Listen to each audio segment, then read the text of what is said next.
Thank you very much for giving us a charter of duties. But I must tell you that such exercises are not always done in seminars or conferences. In fact, I was at a think tank forum organized by the ORF in Nalanda University a few days ago. And when we left, in fact, even before leaving, each of us got text of what we said and a video and a summary. Same day. So now we have reached a stage when such a discussion is not really necessary. Because if you had told ChatGPT, by now we would have got summaries of all these conversations. And nobody able to deny that I did not say this. So maybe it is a little bit superfluous to have this. But maybe you don't have ChatGPT yet. Therefore, it is a big task. But I shall try to simplify it. First of all, I did not listen to all the conversations which took place. So that's a disadvantage because I had several things to do yesterday. But I could imagine what you would have all said. It's not very difficult to, knowing these personalities, all of you write, all of you speak, mention the name, I know his policy, I know his understanding. So it's a very good exercise. So what I will do is simply to make some observations, which of course can be supplemented by others, and then someone can put together as some kind of a conclusions.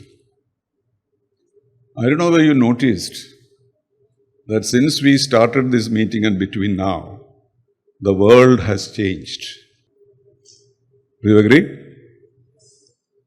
Today, we have a European Union trade agreement which deals with maritime cooperation. Would you have imagined it? So that is how the world progresses. I told you that you cannot have a discussion on international affairs without mentioning Donald Trump. I think that put you all on notice, so nobody mentioned much of Donald Trump. But he was the underground operation here.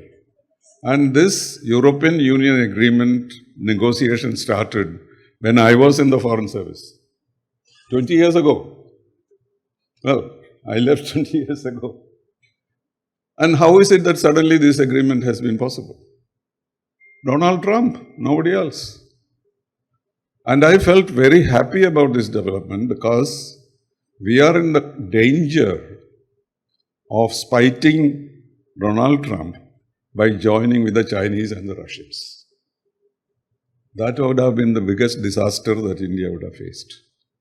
I have repeatedly said, in the future, I don't know how many of you read things I write, I said the future world will be divided among democracies and autocracies.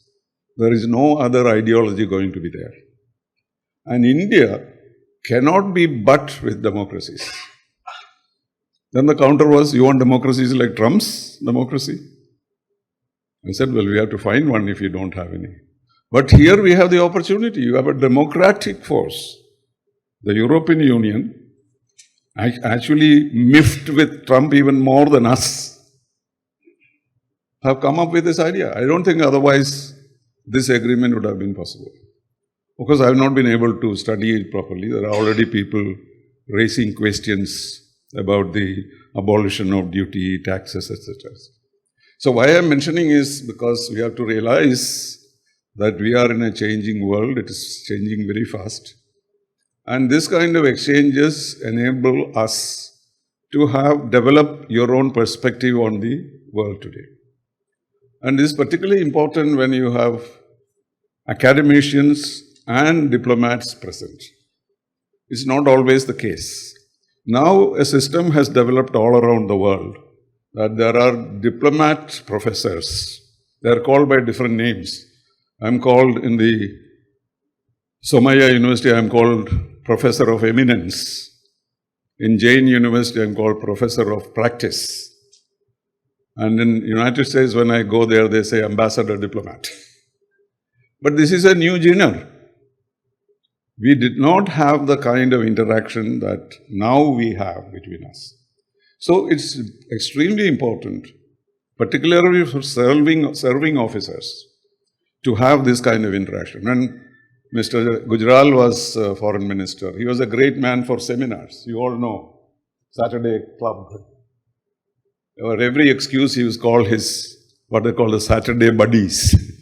The only problem was they all wanted to become ambassadors. And so Mr. Gujral had a problem. Once you invite them, they think that he's going to appoint me as ambassador to Nepal, something like that. Anyway, so it was a healthy thing. But this has to be done because the practicing diplomats brings a perspective to these discussions. Because we know where the limit is. Professors don't have to worry about that. You can say whatever. You can say para-diplomacy and leave it at that. I don't know what is para-diplomacy, but obviously there is something there in that. Maybe 20 years ago I did not know about para-diplomacy. Or soft power. You know, we speak a lot about soft power. I have a research officer with me, so I asked him, what do you think by soft power? Do you mean Coca-Cola and therefore we love Americans? Isn't it? It's a soft power. So we all drink Coca-Cola, love it. But then next day when the American ambassador tells you to do ABC, will you say, oh, you have soft power, so I listen to you? It doesn't. Similarly, we cannot manage by saying Gandhi and Buddha were born in our country, therefore vote for us. It's not possible. The soft power is now being called smart power. That is how you are able to interpret your what we call soft power, that is special capabilities that each country has, to project into as power. And that is why it's now being called smart power. So it is not enough that you have a Gandhi or a Buddha, but you have to project it in such a way that it becomes a principle or a personality which appears to guide our behavior. And then people say, are you behaving like Mahatma Gandhi? Are you behaving like the Buddha? So it is a limited thing. We cannot depend on that. So what we bring to the academic community is this realization that theories are fine, books are good, but please listen to us how we operated these and where are the gaps. And that is what I try to do whenever I go to these conferences.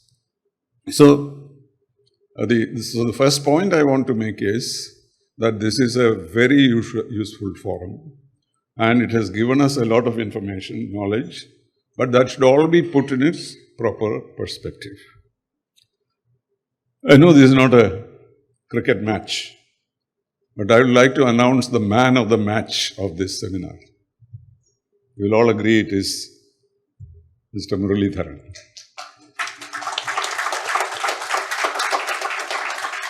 I think he could have run this whole conference by himself. And we would all been sitting and listening to him. So thank you very much. So I don't have an award to give, but... and we are all learning from you because you have that experience. So that is what you have to see. You know, knowing about the Army, Navy is one thing. But living in it and projecting it in the appropriate manner is something else. That only people... So that is a practicing diplomat or practicing theoretician. That is very extremely good. So what I propose to do is to give everybody a chance to speak and highlight what they think is to be the... So I told you the outcomes from my point of view, and others also do that. And then at the end of the meeting, maybe Mr. Rajendran Nair, who has the 30 years of experience of think tanks, will be able to put it all together. And with the slight help of ChatGPT, you might be able to produce it.